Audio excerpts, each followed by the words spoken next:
Pernah dia itu lomba sama Harun Ar-Rasyid, siapa paling banyak pengunjung rumahnya di alun-alun. Harun Rasyid bikin khemah, dia bikin khemah. Tentu cerita ini bohong, yakini ini bohong, makanya ini bohong tenang. Makanya ini anekdot, hanya guyonan. Harun Rasyid karena dia raja itu ada apel, ada makanan macam-macam. Ya tentu pengunjungnya banyak. Batas akhir itu penilaian jam 12 malam. Abu Nawas tenang, satu pun nggak ada pengunjung, nggak ada makanan, nggak ada apa. Pas jam 12 rumahnya dia, kemahnya dibakar, orang ke dia semua. Dit menang dia karena jumlahnya, bahkan Harun Rasyid itu datang ke kemahnya dia karena lombanya kan pengumpulan massa terbanyak dit jam 12. Harun Rasyid pikirannya santri ya guys, sugoi jajan nggak mesti teko, pikirannya gitu. Abu Nawas pikirannya beda, jeneng ono kebakaran pasti datang. Wis dihitung biaya khemah sama hadiahnya banyak hadiahnya. Saya itu pernah loh debat sama orang salah, debat gitu. Setelah saya mengutarakan sekian hadis, ada tuh Pak hadis itu, waduh, harusnya kamu ngaji saya, ada debat tuh yang level, kalau nggak level tuh nggak boleh katanya. Itu kan ngeri. Makanya ini penting ya, kalau sampean tanya ingin jadi alim tafsir ya harus hafal Quran semua. Kalau tidak mungkin yang nunggu orang semua mati baru Anda jadi ahli tafsir, karena tidak ada musuhnya. Tapi saya pastikan orang kafir pun bisa memahami Quran, yaitu tadi hatta yasma'ah kalam Allah. Sayyidina Umar itu masuk Islam itu gara-gara dengar adiknya baca Toha, ma anzalna alikal Qur'ana litashqa illa tadhkiratal liman yakhsha tanzilam mimman khalaqal arda was samawatil ula ar-rahmanu alal arsis tawa. Itu dia ma huwa bikalamil basar, tidak mungkin seperti ini karangan manusia, itu tidak mungkin. Akhirnya dia Islam. Banyak orang Islam karena diperdengarkan Quran, karena memang notnya sudah unik, makna kualitasnya juga sudah unik, semuanya itu unik, indah. Sampai sekarang pun orang kafir itu orang paling tahu Quran. Makanya Allah mensifati orang kafir itu hasadam min indi anfusihim mim ba'di ma tabayyana lahumul haq. Sekarang sama saya tanya, orang sing tabayyana lahumul haq itu orang paham apa orang tidak paham? Mereka orang kafir itu mengingkari Quran, padahal mim ba'di ma tabayyana lahumul haq, setelah kebenaran nyata bagi mereka. Nyata bagi mereka artinya orang kafir paham apa tidak paham? Paham. Cuma mereka punya penyakit hasadam min intian. Mereka juga kalau ada ayat tentang ahkam yang memberatkan, mereka bilang i'ti bi Qur'anin ghairi hada au baddilah. Muhammad harusnya jangan tema itu yang diangkat, buat cari Quran yang lain yang enggak tema itu. Mereka sampai memilih tema itu karena paham apa karena tidak paham? Karena paham. Makanya di makalah saya pastikan ngaji tafsir itu gampang, karena orang kafir pun bisa. Kalau kasus Ahok itu bukan paham itu melintir, beda, paham sama melintir itu beda. Itu diterjemah kemenang tuh jangan mengangkat kawan orang Islam, bukan ngangkat pemimpin. Ya likanya kalau ngangkat teman saja tidak boleh, apalagi ngangkat pemimpin. Fatal mana berteman sama orang salah sama ngangkat. Saman kancanan maling itu apik nak menawa nang andani terus ngangkat, "Hei maling ke pimpinanku." Parah mana? Parah mana? Artinya sama saja ketika diterjemah jangan ngangkat teman, sebetulnya ngangkat pemimpin lebih fatal. Itu kan mafhum aulawiyah, itu kan normal saja. Itu di Quran biasa, misalnya innalladzina ya'kuluna amwalal yatama dzulman, orang yang makan hartanya anak yatim secara zalim. Kamu bilang, "Gus saya tidak makan kok, sepeda motornya tak gasap, tak jual." Yang diharamkan kan makan. Wah ya sarap kalau gitu. Maknanya begini, memakan harta anak yatim artinya ifsad. Ifsad itu merusak. Nak ngono ikhraq, membakar atau mencuri sama dengan makan, bal asyad, bahkan lebih apa? Lebih apa? Dasar. Jadi yakuluna di situ tuh ba'dul amsilah, sebagian contoh min wujuhil ifsad atau min wujuhil ihlak. Jangan kok karena ayatnya makan, oh yang haram tuh makan, kalau nyuri gak apa-apa. Waya fatal. Itu kan sama dengan santri geblek ketika ada kiai necong, kowe mbek bojomu jogeman naboi. Suatu saat istrinya lapor lagi, "Pak Yai sekarang tidak naboi tapi nyadui." Karena naboi itu pakai tangan. Mereka pertama dilaporkan kiainya, "Pak Yai, suami saya itu sering memukulin saya pakai tangan gini. Jong jogeman naboi bojomu." Dia, "Pak Yai siap." Suatu saat istrinya lapor, "Pak, tetap benjut. Kenapa? Kalau nak niki disadui. Mergo pikirane sing haram nabok, nak nyaduk halal. Wah itu kan ngajak goblok bareng. Nah masalahnya di usul fikih kasusnya seperti itu. Makanya saya ini kadang ya maliki sekali. Kadang saya itu maliki sekali. Kadang ya. Misalnya begini, saya beri contoh. Ini yang kisah nyata ya. Ada seorang Arabi datang ke Rasulullah. Ya Rasulullah, ahlaktu. Saya ini orang yang rusak. Wa ma ahlakaka. Lalu yang bikin rusak kamu apa? Qal waqatu imro'ati fi nahari Ramadan. Saya menjima istri saya ketika masih siang. Fi nahari Ramadan, siang Ramadan. Walhasil Nabi tidak menyuruh hanya kodok, tapi menyuruh kafaroh. Kafarohnya itu merdekakan budak, atau memberi makan 60 orang miskin, atau puasa berapa? Puasa 60 hari. Atau urut merdekakan budak, atau puasa 60 hari, atau memberi makan sitina miskin. Oke, kita sepakat. Sepakat ya, hadis itu sahih dan diulang-ulang oleh ashabus sunan. Oke, riwayatnya agak masalah. Sekarang kita analisis maknanya. Sekarang sampean saya tanya, kalau anda misalnya sekarang jam berapa ini? Misalnya sekarang jam 9 kurang seperempat Ramadan, terus anda rokok atau anda ngopi, kepengen ngopi terus ngopi tanpa uzrun syar'iin, anda hanya wajib qadha apa bayar kafarah? Tidak, sampean jawab. Rata-rata kiai kita, oh mau wajib qadha Gus karena gak jima. Sing seru kafarah itu nak jima. Kan ngombe kopi be jima beda. Pertanyaannya tuh lucu, ini naif secara fikih masalahnya begini, jima bojo itu tidak zina, jima bojo itu zina apa enggak? Enggak kan? Berarti dengan makan bedanya apa? Sama kan, sama-sama amrun mubah, sesuatu yang boleh. Kenapa hukumannya berat? Makanya kata Imam Malik, ndak itu nilainya adalah hadku hurmati Ramadan bi ghairi udhrin syar'iyyin. Makanya kata Imam Malik, siapapun yang makan fina hari Ramadan, iftar apapun fina hari Ramadan bi ghairi udhrin syar'iyyin, maka hukumnya sama dengan jima fina hari Ramadan. Karena sama-sama ihlak ifsad hurmata Ramadan bi ghairi udhrin syar'iyyin. Loh enggak, ini ilmiah. Kamu udah harus cocok, tapi otak kamu harus percaya. Loh iya kan, beda kan. Saya secara nafsu tidak cocok, cek berarti. Tapi ilmiah saya setuju. Kalau Kiai Kandani itu kan pasti pakai badul amsilah, kan nggak mungkin semua contoh disebut. Cong penak melaku jogeman delok wedok iku mari setan. Mboten delok Mbah, nyekel lho malah parah to. Ndak bisa. Makanya ini masalahnya lafat. Ini kembali ke Imam Syafi'i, bilisanin arabiyyim mubin. Ketika seorang kiai bilang cung jogeman delok cawe wedok adalah mengungkapkan al-muharramat. Bukan mentaksis yang haram itu hanya melihat. Saya ulang lagi ya, ketika seorang kiai bilang cung jogeman delok wedok sing haram, itu semangatnya adalah melawan keharaman, bukan mentaksis yang haram hanya delok. Itu di Quran normal semua, di semua lugat ya biasa. Itu kan sama seperti misalnya seorang mbah ngasih uang cucunya, cung tak kayak duit 100.000, cung gue tuku es, terus gue mendingan nak ragu tuku es haram iki kan ngongkone tuku es. Lah kepen putumu mati kan nyeben 100.000 gue tuku es. Ya mulai dulu istilahnya nak bange ke ibu tuh cung 100.000 gue tuku es. Cara wong kuno. Nah, maksudnya gue pokoknya umumnya cah cilik senane es cuma nyebut. Ya sudah seperti itu. Sama seperti Quran menghentikan begini. Ini memang salate yang fikih dulu, yang pokok-pokok. Di antara yang enggak boleh dikawin adalah wa antasma'u bainal ukhtaini illa ma qad salaf. Kamu enggak boleh menikahi Sri dan Zainab, kakak beradik. Sudah sepakat nggih? Fi nikahin wahid enggak boleh al jam'u bainal ukhtain. Jadi mbaknya kamu kawin, adiknya kamu kawin fi nikahin wahid. Tapi nak ngeduni boleh, berarti kan dengan waktu yang berbeda. Quran hanya menyebut itu.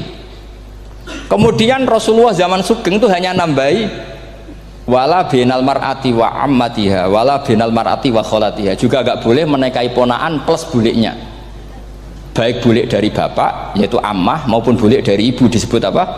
Kholah. Kemudian ulama fikih merasa ada yang kurang, ditambahi lagi Dua perempuan yang andekan yang satu itu lelaki kok haram nikah, berarti haram jam'u fi nikahin wahid. Misalnya cucu rabibahnya boleh enggak? Enggak boleh kan? Berarti kalau sampai ngumpulkan cucu dan mbahnya fi nikahin wahid juga enggak boleh. Tapi orang yang waras itu tidak akan nyalahkan Quran ketika tidak lengkap. Wa antasma'u binal ukhtain ila ma qad sal, ini tidak lengkap. Yang haram kan tidak hanya jam'u binal ukhtain, termasuk mengumpulkan cucu dan mbahnya. Karena Quran nggak mau dengan logika tidak waras itu tidak mau. Taruh saja orang itu rata-rata mbahnya kan umur 70 tahun, cucunya umur 17 tahun. Kebayang nggak kamu nikahi sehingga adik kan boleh bareng, pasti kamu milih bareng. Makanya Quran hanya bakas wa antasma'u binal ukhtain, karena yang mungkin masih menggugah selera itu dua. Tapi kalau cucu sama mbahnya itu, kalau ada yang masih selera kan ya sarap itu. Tapi fikih sebagai kaidah tetap menerangkan termasuk yang haram jam'u adalah bainal mar'ati wajad datiha. Paham juga maksudnya? Artinya ketika menyebut itu tidak jaminan merangkum semua hukum, tapi ba'dul amsilah. Fa'innal akila yaktafiya bi isyaratil ba'di, karena orang kalau punya akal diisyaroi sebagian sudah paham. Ini penting kalau aturakan. Jadi ini penting. Nah bayangkan sekarang banyak gerakan-gerakan ahli Quran katanya, tapi nggak memahami ilmu usul fikih. Quran ra ono ya wis. Nang Quran ra ono cerita harame asu, nak ngono asu ya halal. Ora ono Qurane. Sing ra ono iku tekem ora Qurane, kok aneh-aneh. Itu kan sama. Terus sampean misalnya tadi jam 09.00 Ramadan tambah uzurin syariyin terus mangan mie rokokan. Itu kan melecehkan Ramadan biguri uzurin syariyin. Karena melecehkan hurmata Ramadan kena sanksi separah itu. Jangan kamu terus bilang, tapi Nabi hanya bilang masalah jima fi nahar Ramadan. Jima istri itu hukumnya itu tidak zina, hukumnya itu mubah sama dengan makan. Ini cara madzhab Maliki, tapi kita alhamdulillah madzhab Syafi'i. Ya itu masalahnya. Berhubung itu menguntungkan sami'na wa ta'na. Nah, itu. Tapi saya sendiri dalam konteks ini, saya itu ya sangat-sangat Syafi'iyah, sangat-sangat Syafi'iyah. Dalam banyak hal sangat-sangat Syafi'iyah. Tapi dalam banyak hal kadang-kadang saya ya Maliki. Ya, itu kan kalau sampean tanya kenapa gitu, ya hikmahnya baca banyak saja. Karena yang Syafi'i itu ya karena bacanya hanya Syafi'i. Itu bukan fanatik, itu keterbatasan. Jadi itu beda, ada apa itu namanya, tidak fanatik, itu keterbatasan. Itu beda sekali. Jadi kita harus ngaji yang banyak. Saya itu termasuk utang ya sama Imam Syafi'i itu baca kitab Ar-Risalah. Itu kitab yang kadang satu ulama baca sampai 500 kali. Yaitu Imam Syafi'i itu dalam kitab Risalah itu begini, ini termasuk ulumul Quran yang paling penting. Muqaddimahnya begini, wan nasu sinfani min awalil amri, wan nasu sinfani. Ketika Rasulullah datang membawa Quran itu manusia hanya ada dua, al kuffar sing dari jenis ahli kitab dan kuffar dari jenis yang tidak ahli kitab. Bahkan tidak ada orang Islam zaman itu. Pertama Nabi jadi Nabi itu adakah pendengarnya yang Muslim? Kan tidak ada, semuanya ahli kitab. Makanya susah kalau Quran kamu analisis korbannya orang Islam tuh, kata Ibnu Umar tuh lucu. Dulu tuh mukhatabnya tuh orang kafir, jelas kul ya ayyuhal kafir. Ya ayyuhan nasu ubudu rabbakum alladzi khalaqakum. Jelas orang kafir. Karena orang Islam nggak mungkin dikhatabi ubudu rabbakum. Makanya Imam Suyuti kalau nafsiri itu ngeper ubudu rabbakum wahiduhu. Tapi kalau mukhatabnya orang Islam dawimu alal ibadah atau dawimu alat tauhid. Karena dia tahu kalau mukhatabnya orang kafir ubudu ya masih wahidu. Kalau sudah Islam kok dihitopi ubudu mudawamah alal ibadah. Itu saking alimnya Imam Suyuti. Ini saya teruskan. Kalau mukhatabnya itu orang kafir ahli kitab, itu kemungkinannya ya dua cara mereaksi Quran, yaitu disebut lam yakunil ladzina kafaru min ahlil kitabi wal musyrikina munfakina hatta ta'tiyahumul. Jadi lam yakunil ladzina kafaru, jelas kafaru itu umum. Kemudian ditafsir kafaru itu ada yang min ahlil kitabi, berarti kafaru yang jenis Yahudi Nasrani. Ada kafaru yang min ahlil kitabi wal musyrikin, kafaru yang jenis musyrikin, yaitu kafir Mekah. Karena cara kaidah nahwu al atfu yaqtadi taghayyur, kalau ada ataf pasti konteksnya beda. Jaa Zaidun wa Amrun, berarti Zaid ada Amar, Amar ya ada Bakar. Karena Jaa Zaidun wa Amrun wa Bakrun, pasti orang ini berbeda. Tidak boleh orang yang sama kamu pakai ataf. Ini sudah clear ya ini ya. Kemudian cara pandang mereka ya beda. Ketika Rasulullah mengajak tauhid, itu ahli kitab tidak masalah. Memang harusnya Tuhan itu satu. Tidak masalah bagi ahli kitab. Problem bagi ahli kitab adalah Muhammad itu nabi. Itu kita nggak suka. Kalau Tuhan satu oke, tapi kalau Muhammad nabi tidak oke. Kita bisa jadi nabi, kata mereka, karena mereka merasa nasabnya sampai Ibrahim. Sementara zaman itu mereka sanksi Muhammad itu nasabnya konti, gak jelas. Ini penting kalau aturakan. Sehingga dalam konteks ini Allah menjawab ahli kitab dulu. Ini itu disebut Muhammad itu nasabnya jelas. Ini itu fihi ayatum bayinatum maqamu Ibrahim. Ini saya dengarin. Ibrahim itu jelas pernah ke Mekah. Bukti Ibrahim pernah ke Mekah adalah jejak kaki Ibrahim di makam apa?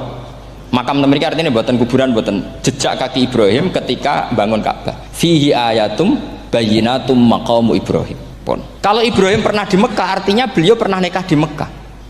Paling tidak punya dzurriyyah di Mekah. Ini itu Ismail dibawa ke Mekah. Jelas ayatnya wa id yarfa'u Ibrahimul qawaida minal baiti wa Ismail. Ini dengarin ya.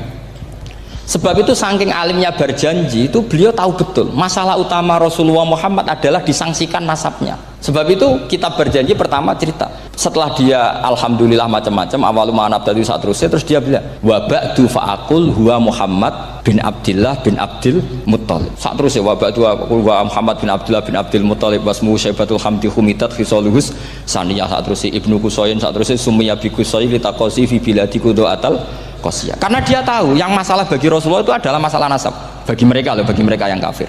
Terus beliau ngendikan ditutup wa adnanu bila raibin indadawil ulumin nasabiyah ila dhabihi Ismaila nisbatuhu wahmun.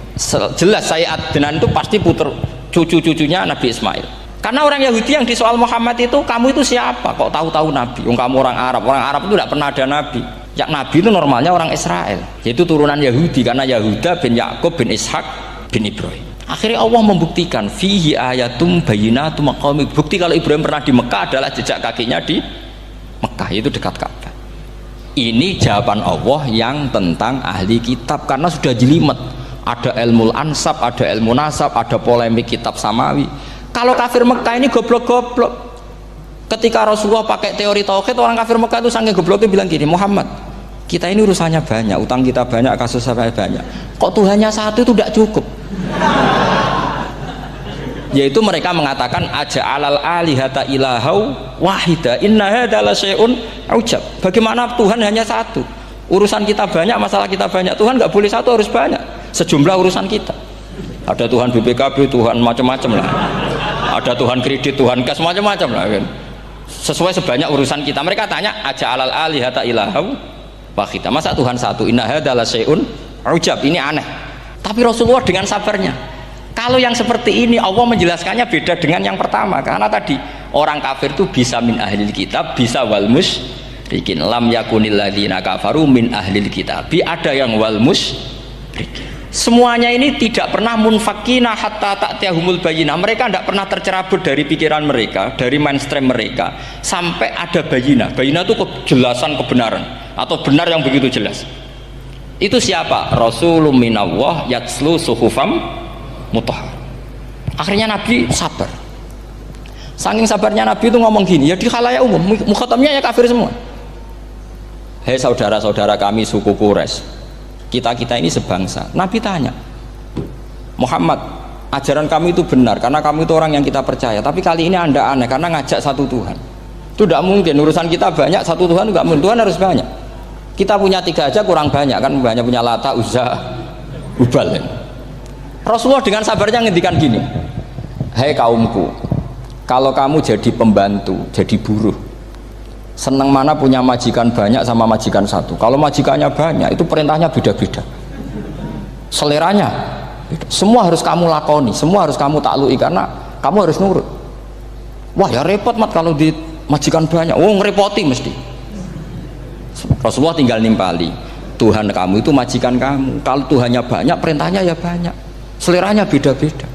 Kamu bingung nggak? Wah ya bingung, ya sudahlah mat satu aja. Akhirnya mereka masuk Islam. Nah itu disebut Nabi itu fatonah, punya kecerdasan artikulatif. Kalau menjelaskan itu masuk akal. Nah itu disebut dorobawahu matalar rojulan fihi syuraka'u mutasyakisuna wa rojulan salamal lirojul hal yastawiyani masalah alhamdulillah. Nah ini penting. Allah membuat satu perumpamaan bagaimana ada satu pembantu yang punya majikan banyak, yang berbeda-beda seleranya, berbeda-beda perintahnya, dengan kalau hanya satu majikan. Apakah sama? Mereka jawab tidak sama, enak punya satu majikan. Begitulah Tuhan kamu, harusnya satu. Jadi artinya gini, kalau kamu ngaji ulumul Quran, kamu harus tahu ini khitab ke kafir. Kafir yang mana? Ahli kitab atau kafir yang musyrik? Nah sekarang tidak tahu lagi, pokoknya kafir. Makanya kalau orang berdebat mereka itu tidak goblok meneh. Waduh. Makanya sama tidak usah ketularan goblok sing pun gimpun sing wis goblok ora usah ditambahi mun kathah dan ini pun. Ya karena kita ngaji jelas Qur'annya kan lam yakunil ladzina kafaru itu masih ada min lil bayaniyah atau min li bayanil jinsi. Kafaru itu sapa? Siji min ahlil kitab, dua kafaru sing wal musyrikin. Dua-duanya tidak pernah munfakina hatta ta'tiyahumul bayinah. Mereka tidak akan tercerabut dari pikirannya sehingga ada bayinah. Bayinah itu siapa? Rasulun minallah yatslu sufam. Nah, ketika Nabi menjelaskan asal usul nasabnya bahwa Sayyid Adnan itu ila Ismail jelas putra Nabi Ibrahim, mereka terus baru iman karena ada fihi ayatum bayinatum maqamun apa Ibrahim. Karena kalau sampean iskal, misalnya saya iskal dengan ini kan malah membingungkan. Kalau kamu terkenal pinter iskal kita gobloke.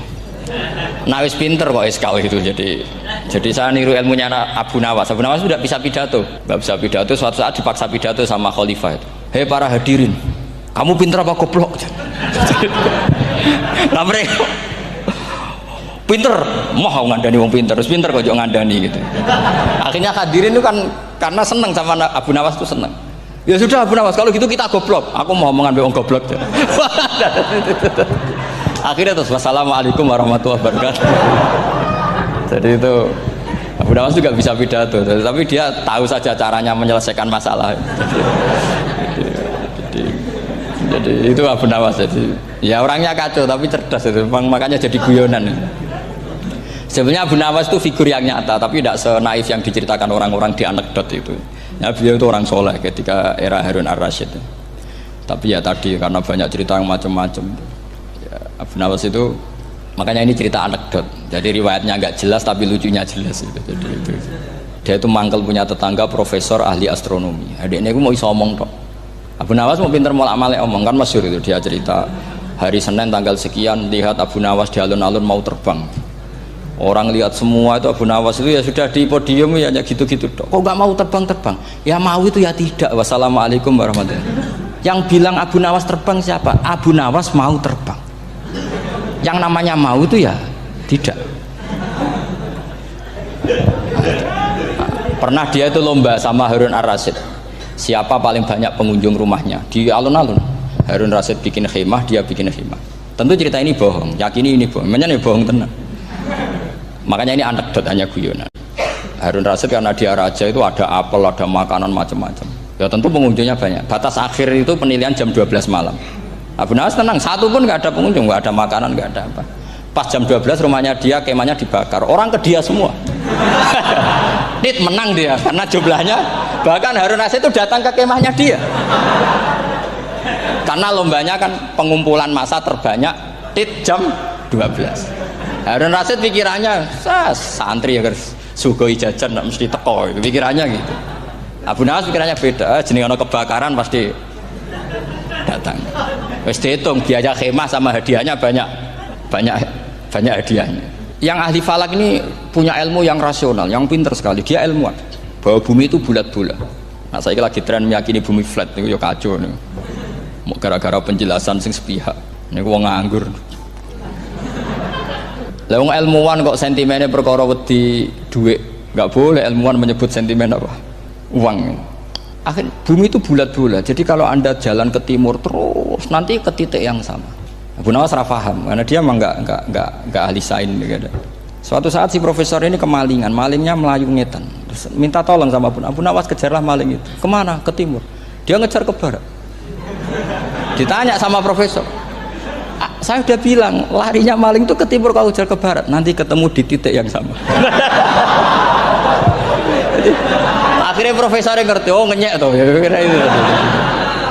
Jadi nah khawatir saya nanti kalau santri-santri tidak pinter ilmu terus pilihannya ilmu kayak Abu Nawas jalan pintas tadi karena belajar falak jelimet, belajar faraid apa jelimet, ada aul, ada roh, terus semua ada masalah yang ruwet-ruwet, terus akhirnya mau olah bicara. Ini musibah, innalillahi wa inna ilaihi raji'un. Itu tidak boleh. Quran tidak mengajarkan itu. Quran tetap mengajarkan ilmu meskipun ada nilai seninya. Ya tadi nilai seni tadi, misalnya Allah mencontohkan darabawu masalah rajulan fihi syuraka. Terus kedua uniknya Quran itu begini. Setelah dipikir itu nyata-nyata lebih detail. Misalnya begini, ketika Allah mencontohkan ba'udah itu nyamuk. Itu orang-orang kafir itu bilang gini, ya Muhammad, Tuhan Anda kehilangan stok ilmiah. Sehingga contoh itu enggak yang dahsyat tapi sekedar nyamuk. Wong nyamuk kok digawe contoh. Mbok ya contoh itu dinosaurus, tak jerapah, tak apalah yang keren itu. Mosok contoh apa? Nyamuk. Terus Allah menjelaskan innallaha la yastahyi ayyadriba napa masalam ma. Contoh apa saja? Apa saja itu ditafsiri ba'udatan fama fawqaha, entah itu nyamuk fama fawqaha atau yang di atasnya nyamuk. Maksudnya di atasnya itu fil killah atau fisighor atau yang di atas nyamuk, yang lebih kecil ketimbang nyamuk. Sekarang saya contohkan kata Rasulullah, contoh yang kecil saja. Nggak usah bikin nyawa, nggak usah, itu terlalu mustahil. Seorang pemahat patung, terus kamu pesen, Pak, aku gak eno patung gajah, mesti muni sanggup. Tak muni, Pak, gak eno patung gajah, ukurannya ya semestinya gajah. Oke, tapi Pak, aku gak eno patung nyamuk, ukurannya ya sak nyamuk. Kira-kira sanggup apa enggak? Artinya ketika Allah gawe nyamuk itu lebih sulit ketimbang gawe gajah apa lebih mudah? Lebih sulit. Karena nyamuk yang sudah kecil, dia punya alat kelamin terus seberapa juga? Alat kelaminnya juga tetap harus ada lubangnya, terus seberapa juga? Temen saya malah ada yang cangkem elek bilang gini, lalu ya punya kumannya seberapa? Nah ini pentingnya ngaji akal. Kamu jangan hanya bilang, wow dinosaurus, jerapah, seru nyamuk. Nah karena orang sudah ada itibar dengan nyamuk, didatangkanlah nyamuk banyak. Sebenarnya nyamuk banyak itu mergo mangkel, gak diperhatikan itu. Terus. Lah ini saya tahadus bin Emat, istri saya itu sering protes. Istri saya kalau manggil saya Gus karena orang Jawa Timur, itu sama-sama jagongan itu, saya itu tidak pati sering digigit. Namun ya digigit tidak sesering sampean, itu jelas. Terus saya tanya, Gus punya doa apa, kenapa tidak pati begitu digigit nyamuk? Saya bilang karena saya sudah tahu hikmahnya nyamuk, jadi harusnya dia sudah tidak nyerang saya, kata saya itu. Makanya ini ijazah, agak mandi salah sampean itu. Karena tadi logika yang terbangun gitu, kalau Allah bikin gajah, melubangi belalai gajah itu masih masuk akal, bahkan saat kita bikin patung masih bisa. Tapi kata tadi nyamuk itu sudah kecil, harus punya usus, harus punya alat kelamin, harus punya telur, telurnya juga detail lagi. Ini disebut innallaha la yastahyi ayyadriba mathalam ba'udah. Sehingga ba'udah di mata ahli tafsir, di mata ulama ini contoh yang luar biasa.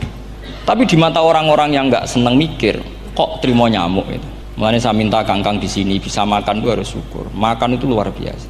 Saya itu sering nyontohkan di Jogja ini. Saya punya teman sakit, kalau nggak ada obat dari Belanda itu mati. Kalau ini nggak dapat obat bagus dari Belanda atau dari Jerman itu meninggal. Berapa bulan lagi matinya? 3 bulan. Kalau nggak sampai dapat obat mati 3 bulan. Oh masih mandi obat yang di Jogja, apa itu makan atau minum? Kalau orang nggak minum nggak sampai 3 bulan sudah mati. Boy orang itu mikir seperti itu.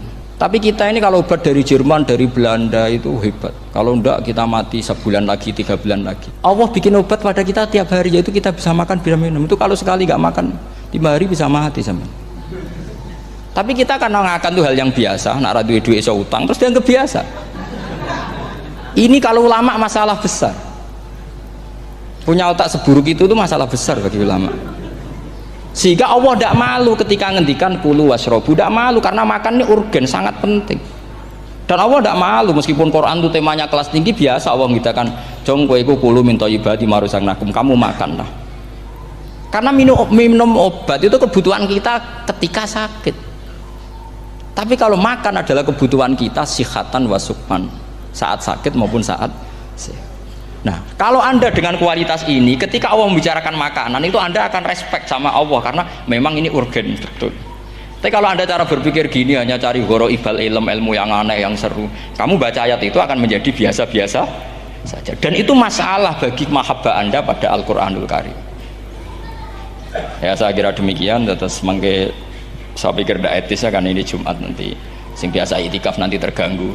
Nanti nanti saya ada problem. Ya kalau ada tanya jawab ya saya mohon tadi ya, karena ini zaman akhir, saya memang butuh sekali. Kenapa saya mau datang? Satu, hormat Kiai Hanan. Dua, saya memang ingin banyak mufasir lagi. Jangan hanya lewat baca terjemah kemudian merasa menjadi ahli apa?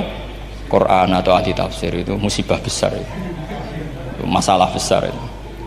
Ya pokoknya saya mohon lah. Ya setidaknya gitu. Misalnya orang kafir, kamu cari saja orang kafir. Ternyata ada yang harbi, ada yang dhimmi, ada yang mu'ahad, ada yang mustakman. Lalu dalam tarikh ada kafir Yahudi, kafir Nasrani, kafir ahli kitab. Kalau di fikih ada kafir yang lahum kitabun, ada yang tidak lahum kitabun. Kalau yang lahum kitabun disebut ini kitabiyah kholiso, yang tidak. Itu kan berbeda-beda di fikih. Boleh nikahnya ndak, khilu dhabihatihim atau tidak, itu kan detail sekali.